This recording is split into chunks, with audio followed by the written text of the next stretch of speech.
নমস্কাৰ আপোনালোকে চাই আছে প্ৰাগ নিউজ ডিজিটেলৰ বিশেষ অনুষ্ঠান প্ৰাগ ফকাছ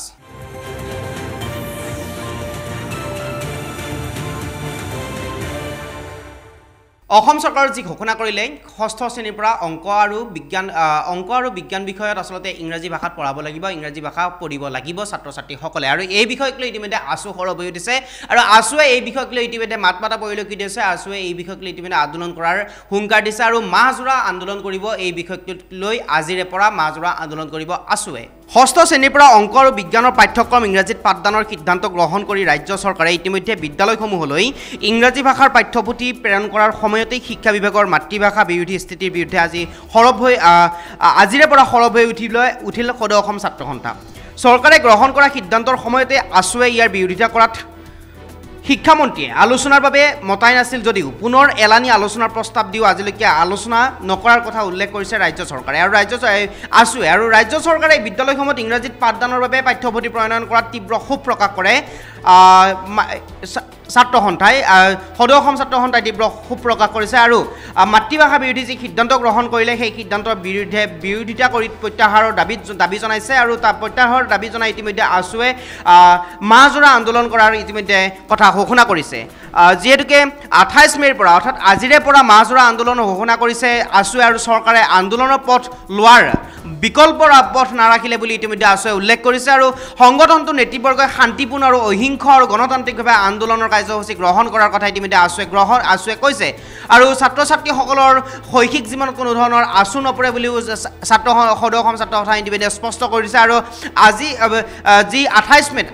আজিৰে পৰা অৰ্থাৎ পৰৱৰ্তী পদক্ষেপ সম্পৰ্কত পৰামৰ্শ বিচাৰি শিক্ষক সংগঠনসমূহৰ সৈতে আলোচনাত মিলিত হোৱাৰ কথা ইতিমধ্যে আসুৱে ঘোষণা কৰিছে আৰু 31 মেত আসুৰ প্ৰতিখন আঞ্চলিক কমিটিয়ে পুৱা 6 বজাৰ পৰা বিয়লি 4 বজালৈ 10 ঘণ্টীয়া অনশন কৰিব আৰু 6 জুনত গুৱাহাটীত গণহত্যাগ্ৰহ কৰা হ'ব বুলি ইতিমধ্যে আসুৱে সংবাদমেলত ঘোষণা কৰিলে আৰু 8 জুনৰ পৰা 14 জুনলৈ আঞ্চলিকে জনসজাগতা সৃষ্টিৰ বাবে নিজ এলেকাত শিক্ষক শিক্ষয়িত্ৰী আৰু বিশিষ্ট নাগৰিক মহিলা ৰাজহুৱা অনুষ্ঠান আৰু মহিলা সমিতিকে ধৰি বিভিন্ন অনুষ্ঠানৰ সৈতে যোগাযোগ কৰি প্ৰচাৰ পত্ৰ বিতৰণ কৰি জনমত গঠন কৰাৰ কথা ইতিমধ্যে আসুৱে ঘোষণা কৰিছে আৰু অহা 15 জুনত সমগ্ৰ অসমৰ প্ৰতিখন জিলাৰ সদৰত বিক্ষোভ প্ৰদৰ্শন কৰা হ'ব আৰু কৰা হোৱাৰ কথা ইতিমধ্যে আসুৱে ঘোষণা কৰিছে আৰু 24 জুনত প্ৰতিখন মহকুমা ছাত্ৰ সন্থাই নিজ এলেকাত চাইকেল শোভাযাত্ৰা কৰাৰ কথা ইতিমধ্যে আসুৱে ঘোষণা কৰিছে আৰু 27 জুনত অসমৰ বিভিন্ন প্ৰান্তৰ শিক্ষাবিদৰ পৰামৰ্শ বিচাৰি মাতৃভাষা মাধ্যম প্ৰত্যাশা আৰু প্ৰত্যাহ্বান শীৰ্ষক গুৱাহাটীত এখন শৈক্ষিক সভা অনুষ্ঠিত কৰিব আৰু এমাহজোৰা কাৰ্যসূচীৰ সময়ছোৱাত বিভিন্ন জনগোষ্ঠীয় সংগঠন জনগোষ্ঠীয় সাহিত্য সভা আৰু বিভিন্ন জাতীয় সংগঠনৰ সৈতে পৰামৰ্শ বিচাৰি আলোচনা সভা অনুষ্ঠিত কৰাৰ কথা ইতিমধ্যে আসুৱে ঘোষণা কৰিছে এই সময়ছোৱাত অসম সাহিত্য সভা এপছু বড়ো সাহিত্য সভাৰ সৈতেও আলোচনা কৰাৰ কথা ইতিমধ্যে আসুৱে ঘোষণা কৰিছে আৰু আনহাতে 5 জুনত প্ৰতি বছৰৰ দৰে এইবাৰো আসুৱে ৰাজ্যজুৰি বিশ্ব পৰিৱেশ দিৱস পালন কৰাৰ কথা ইতিমধ্যে ঘোষণা কৰিছে লগতে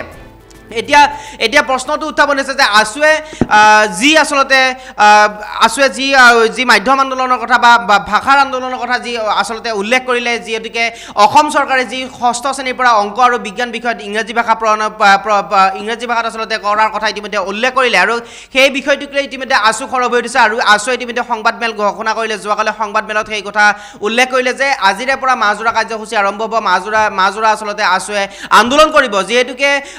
এটা কথা উল্লেখ কৰিছে যে চৰকাৰে কোনো ধৰণৰ ৰাস্তা নাৰাখিলে বা চৰকাৰে কোনো ধৰণৰ বিকল্প ব্যৱস্থা নাৰাখিলে আলোচনাত মিলিত হোৱাৰ কোনো ব্যৱস্থা নাৰাখিলে আৰু চৰকাৰৰ লগত আলোচনাত যেনেকৈ ৰাস্তা নাৰাখিলে ইতিমধ্যে চৰকাৰৰ কোনো ধৰণৰ ৰাস্তা নাৰাখাৰ কাৰণে আসুৱে ইতিমধ্যে প্ৰতিবাদ কৰাৰ কথা ঘোষণা কৰিছে আৰু বিভিন্ন আচলতে মাধ্যমৰ জৰিয়তে প্ৰতিবাদ কৰিব আৰু এমাহজোৰা প্ৰতিবাদ কৰাৰ কথা উল্লেখ কৰিলে যদিও এইখিনিতে এটা প্ৰশ্ন উত্থাপন হৈছে যে আসুৱে এই সময়ছোৱাত আসুৱে কিহৰ কাৰণে আচলতে এনেধৰণে উঠি পৰি লাগিল কাৰণ ইতিমধ্যে চৰকাৰে যে চৰকাৰে ঘোষণা কৰিলে পাঠ্যপুথি প্ৰণয়নো কৰিলে আৰু পাঠ্যপুথি ইতিমধ্যে বিতৰণো কৰিলে ছাত্ৰ ছাত্ৰীসকলৰ মাজত তাৰ মাজতে আসু ইতিমধ্যে সৰব হৈ পৰিছে এতিয়া এটা কথা উল্লেখ হৈ এটা কথা লক্ষ্য কৰিলে চোৱা যাব যে যিসমূহ যি ক্লজ 6ৰ কথা আছিলে সেই ক্লজ 6ৰ যি দাবী উত্থাপন কৰিছিলে যিসমূহ দাবী উত্থাপন কৰিছিলে যি কেন্দ্ৰীয় চৰকাৰৰ ওচৰত দাবী উত্থাপন কৰিছিলে অমিত শ্বাহে সেই দাবীৰ কথা যি আসলতে সমাধান কৰাৰ কথা উল্লেখ কৰিছিলে সেই আগৰ যিসমূহ দাবী আছিলে ছাত্ৰ সন্থাৰ আগৰ দাবীসমূহ ইতিমধ্যে কোনো ধৰণৰ ফলাফল ইতিমধ্যে ছাত্ৰ সন্থাই পোৱা নাই অথবা আগৰ দাবীসমূহৰ কোনো ধৰণৰ সমাধানৰ সূত্ৰ বৰ্তমান সময় ওলোৱা নাই এই মুহূৰ্তত আকৌ যি দাবী উত্থাপন কৰিছে আকৌ মাধ্যম আন্দোলনৰ কথা বা ভাষা আন্দোলনৰ কথা বা ষষ্ঠ শ্ৰেণীত যি ইংৰাজী ভাষা প্ৰদান কৰিব ইংৰাজী ভাষাত শিক্ষা প্ৰদান কৰিব সেই লৈ যি দাবী উত্থাপন হৈছে সেই লৈ বৰ্তমান সময়ত আচলতে খুব এটা গুৰুত্বপূৰ্ণ প্ৰশ্ন উত্থাপন হৈছে যে আছুৱে প্ৰথম অৱস্থাতে কিহৰ কাৰণে এয়া দাবী উত্থাপন নকৰিলে বা প্ৰতিবাদ নকৰিলে যিহেতুকে বৰ্তমান সময়ত আচলতে পাঠ্যপুথি প্ৰণয়ন হৈ গ'ল বা বৰ্তমান সময়ত ছাত্ৰ ছাত্ৰীৰ মাজত সেয়া বা পাঠ্যপুথি বিতৰণ কৰাও ইতিমধ্যে হৈ গ'ল তেনে এক প্ৰেক্ষাপটতে বৰ্তমান সময়ত আছু সৰব হৈ উঠিছে বা আছুৱে বৰ্তমান সময়ত সৰব হৈ উঠা পৰিলক্ষিত হৈছে এই ক্ষেত্ৰতে আকৌ সেই প্ৰশ্নটো উত্থাপন হৈছে যে আছুৱে বিভিন্ন সময়ত বিভিন্ন ধৰণে আচলতে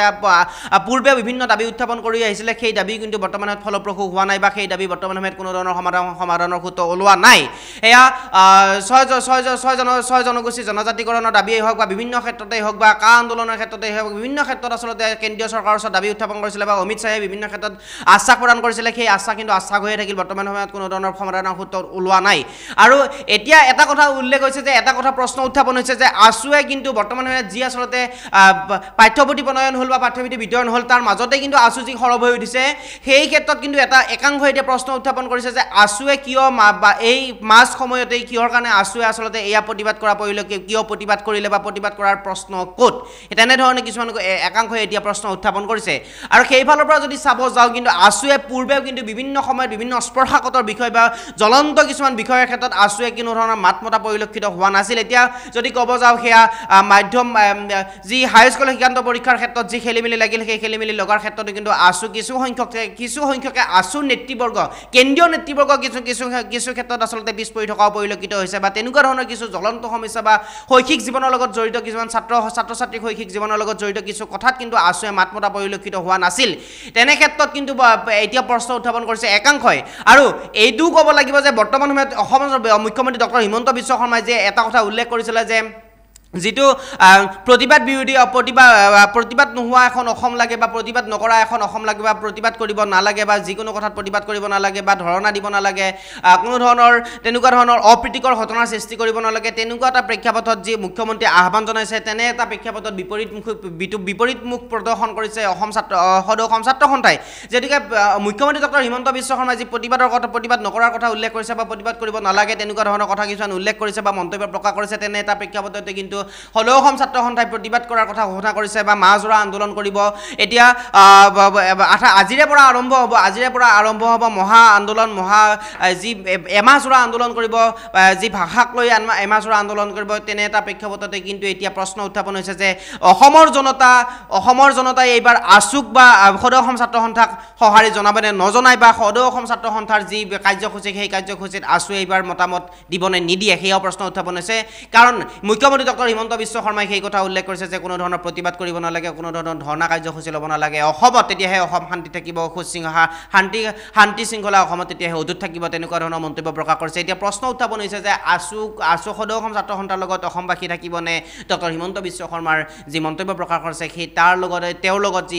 তেওঁ যি মন্তব্য প্ৰকাশ কৰিছে সেই মন্তব্যৰ লগত অসমবাসী থাকিবনে আছুৰ লগত অসমবাসী থাকিব সেই কথা বৰ্তমান সময়ত পৰিলক্ষিত হৈছে কিন্তু এটা কথা লক্ষণীয় যে বৰ্তমান সময়ত আছুৱে যি আচলতে স্থিতি গ্ৰহণ কৰিছে যে মাজোৰা কাৰ্যসূচী মাজোৰা আচলতে যি আন্দোলন কৰিব সেই মাজোৰা আন্দোলনৰ ক্ষেত্ৰত এটা কথা প্ৰশ্ন উত্থাপন হৈছে যে আছুৱে কিন্তু পূৰ্বে বিভিন্ন সময়ত বিভিন্ন স্পৰ্শকাতৰ বিষয়ত কিন্তু মাতমতা পৰিলক্ষিত নহ'ল বা মাতমতা পৰিলক্ষিত হোৱা নাই বা পূৰ্বেও যিসমূহ আচলতে দাবী উত্থাপন কৰি আহিছিলে প্ৰতিবাদ কৰিছিলে ধৰ্ণা কৰিছিলে কা আন্দোলনৰ ক্ষেত্ৰতেই হওক বা ক্ল'জ 6ৰ ক্ষেত্ৰতেই হওক বা বিভিন্ন ধৰণৰ তেনেকুৱা ধৰণৰ কিছুমান স্পৰ্শকাতৰ দাবী ইতিমধ্যে কেন্দ্ৰ চৰকাৰৰ হাতত আছে বা অমিত শ্বাহৰ হাতত আছে সেইসমূহ বৰ্তমান সময়ত কোনো ধৰণৰ ফলাফল পোৱা নাই বা বৰ্তমান সময়তো কোনো ধৰণৰ আচলতে